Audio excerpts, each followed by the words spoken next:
Selamat pagi teman-teman. Kelompok kami akan mempresentasikan hasil deskripsi tes kami yang tentang UKM Kumbang Tayahui.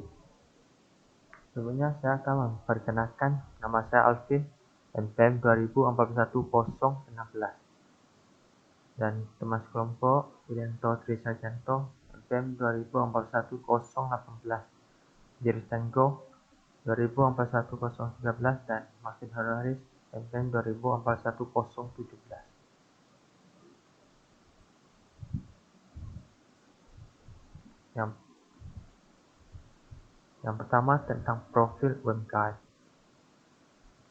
Nama perusahaan tersebut berupa Kumbang Tayahui, yang pemiliknya berupa Yang Huatai, dan nama perusahaan ini berada di Tanjung Balai Karimun dan di Kota Perang. Yang kedua itu informasi tentang bisnis yang dijalankan. Yang pertama, industri itu berupa industri keluarga yang bergerak di bidang perikanan yang berupa penjualan udang dan perikanan lainnya. Yang ketiga itu jam kerjanya. Jam kerjanya itu ditentuai bahwa kapan baliknya, kapan nelayan. Selain itu mungkin jam kerjanya juga berada di jam 8 sampai selesai. Yang keempat itu target pelanggan. Target pelanggan perusahaan itu lebih ke parubaya, umur 30 sampai 50 tahun yang terutama adalah bisnis transit dari mungkin pulau yang lain dan ibu rumah tangga yang di sekitar UMKM.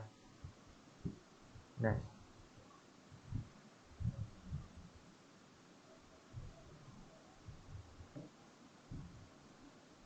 Manajemen perubahan. Berikut berupa matriks kultur kode.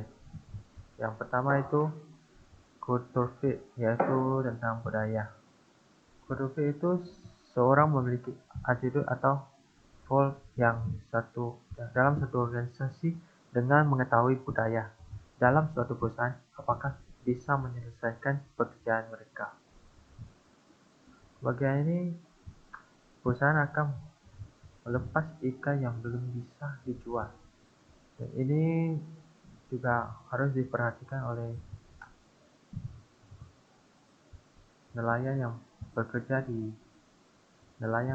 UMKM tersebut. Yang kedua itu Pivot Fit memiliki kandidat yang cocok dengan perusahaan tersebut dan agar bisa meningkatkan pekerjaannya. Di sini perusahaan dapat menempatkan orang yang pada posisi yang sesuai dengan skill, yaitu orang yang ada pengalaman untuk jadi nelayan dan yang belum bisa mungkin jadi karyawan baru yang pengolahan gitu. Yang ketiga itu teknologi. Di sini penggunaan teknologi mungkin tidak ditemukan, mungkin jarang digunakan di bidang perikanan gitu. Tapi perusahaan ini pada pandemi ini sudah ada kayak online shop gitu. Ya. Berikut yaitu strategi yang diterapkan oleh perusahaan ini adalah self-sufficient. Karena remaja sekarang mungkin jarang lah yang ingin bekerja menjadi nelayan. Soalnya dengan ini mungkin strategi harus berpikir untuk masa depan perusahaan. Sekian, terima kasih.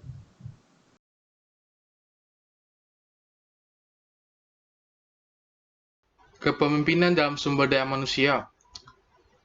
VUCA merupakan singkatan dari Volatility, Uncertainty, Complexity, dan Ambiguity. Istilah ini mulai populer dalam 10 tahun ini karena menggambarkan lingkungan bisnis yang makin bergejolak, kompleks, dan bertambahnya ketidakpastian. Menurut Nathan Bennett dan G. James, Lemonade 2014, mereka mengemukakan bahwa keluhannya berfokus pada VUCA maka hasil yang didapatkan itu akan negatif. Jadi, agar hasil yang kita dapatkan itu bersifat positif, maka untuk melawannya, kami menggunakan cara berikut. Yang pertama, volatility. Volatility itu merupakan situasi di sebuah bisnis itu tidak bisa diprediksi dan seketika bisa menjadi kacau. Solusi atau cara penangkalannya adalah vision, yaitu tetap fokus ke tujuan dari sebuah usaha dan melihat jauh ke depan. UMKM kami memperkirakan seberapa sumber daya manusia yang dibutuhkan ke depannya apabila bobot kerjaan dari usaha ini bertambah banyak. Solusi yang akan digunakan itu berupa pembagian bobot kerjaan secara rata, jam kerja yang akurat, dan perekrutan tenaga kerja baru. Yang kedua, uncertainty. Uncertainty merupakan situasi di mana suatu bisnis akan memiliki ketidakpastian dikarenakan kurangnya informasi untuk membuat ketidakpastian itu menghilang. Maka pemilik usaha harus memiliki pemahaman tentang bisnis yang dia lakukan, sehingga untuk kedepannya itu bisa dengan pasti untuk membuat keputusan.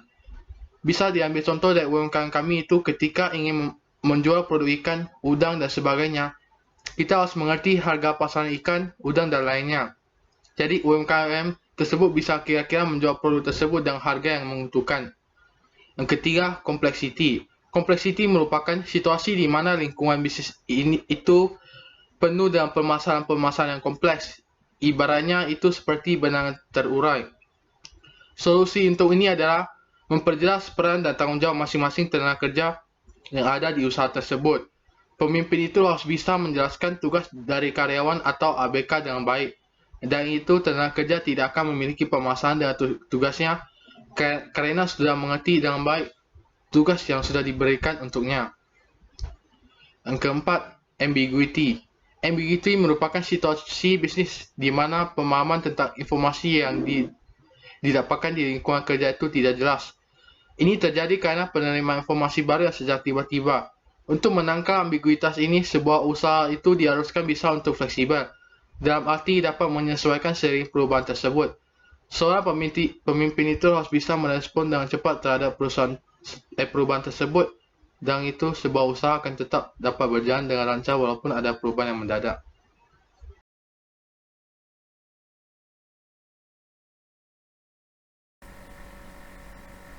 Hai teman-teman, nama saya Ilan Dotri Sagiento dengan NPM 2041018. Sekarang saya akan menjelaskan bagian dari manajemen sumber daya manusia yang dianalisis oleh kelompok kami. Selanjutnya. Nah, pada proses perekrutan dan seleksi, pencarian dan penarikan sumber daya kandidat itu yang sesuai dengan kriteria itu sangat penting bagi suatu perusahaan, khususnya pada UMKM saham potensial, sehingga tim penulis atau kami telah menganalisis proses perekrutan. Nah, menurut analisis tim kami, cara kami untuk mendapatkan tenaga kerja adalah yang pertama, membuat pengumuman tentang perekrutan tenaga kerja pada UMKM tersebut, dan yang kedua, mendapatkan kandidat dan sumber daya manusia. Yang ketiga, melakukan sesi wawancara pada sumber daya ataupun calon tenaga kerja. Yang keempat, melakukan tes kemampuan atau melakukan praktek langsung ke lapangan. Dan yang terakhir, menawarkan tawaran kerja kepada sumber daya atau tenaga kerja yang terpilih. Nah, selanjutnya, mempertahankan atau mengembangkan sistem seleksi yang menghasilkan karyawan berefisiensi tinggi dan mencari peluang untuk meningkatkan cara kerja itu sangat penting bagi keberhasilan suatu perusahaan. Sehingga sistem seleksi yang efektif itu pada dasarnya mempunyai 3 tujuan, yaitu yang pertama, akurasi, yaitu mengacu pada kemampuan proses seleksi untuk memprediksi kinerja suatu pelamar secara akurat. Yang kedua, keadilan, yang berarti memastikan bahwa setiap pelamar itu memiliki kesempatan yang sama dalam sistem seleksi. Jadi, semua itu sama saja dan tidak memiliki perbedaan selama mereka masih menjadi calon tenaga kerja. Yang ketiga, keyakinan, yaitu tingkat kepercayaan orang-orang yang terlibat dalam proses pemilihan keuntungan. Nah, itu saja yang dapat saya jelaskan.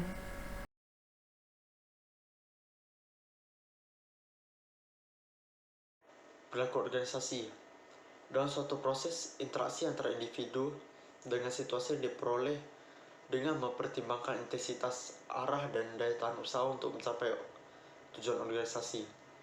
Oleh karena itu, tim penulis akan menganalisis teori yang digunakan UMKM Gambung Tayahui.